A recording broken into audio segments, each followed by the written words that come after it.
আর কি দিদির কাছে একটা প্রশ্ন, যে আপনার বড় হওয়া, আপনার বেড়ে ওঠা কোন জায়গায় হয়েছিল, সেটা খুব জানতে ইচ্ছা করে আর কি। সেটা যদি আপনি একটু কিছু বলেন। আমার ব্যাপারটা অনেকটা রমতা যোগীর মতো।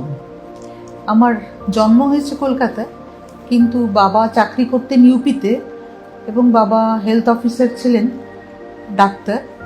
তো প্রত্যেক বছর বাবার ট্রান্সফার হতো, এমনভাবে ট্রান্সফার হতো যে আমাদের প্যাকিং করা জিনিস খোলাই হতো না, মানে তারপরেই হয়তো বাবার আরেক জায়গায় ট্রান্সফার হবে।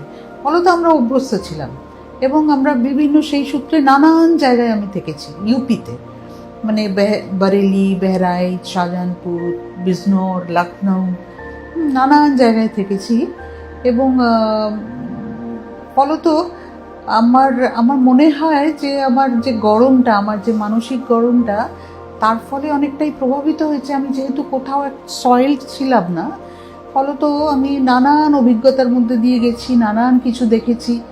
হ্যাঁ, আমার হিন্দি আমার ফার্স্ট ল্যাঙ্গুয়েজ ছিল, বাংলাটা আমরা লিখতে পড়তে জানতাম না, পরে আমি কলকাতায় এসে শিখেছি। তো ওখানে হিন্দিতেই কথা বলতাম, সব কিছুই হিন্দিতেই ছিল। তো ওখানে আমি একটা জিনিস মেয়ে হিসেবে ফিল করেছি, যে যখন আমি একটু বড় হচ্ছি তখন আমি দেখেছি যে ওইখানে মেয়েদের সম্পর্কে ওখানকার মনোভাব ভীষণ খারাপ। মানে রাস্তাঘাটে, বাড়িতে, কোথাও তারা মেয়েদেরকে ছেড়ে কথা বলে না। মানে মেয়েরা হচ্ছে ওদের ভোগ্যবস্তু। মেয়ের সঙ্গে যে একটা বন্ধুত্বের সম্পর্ক বা একটা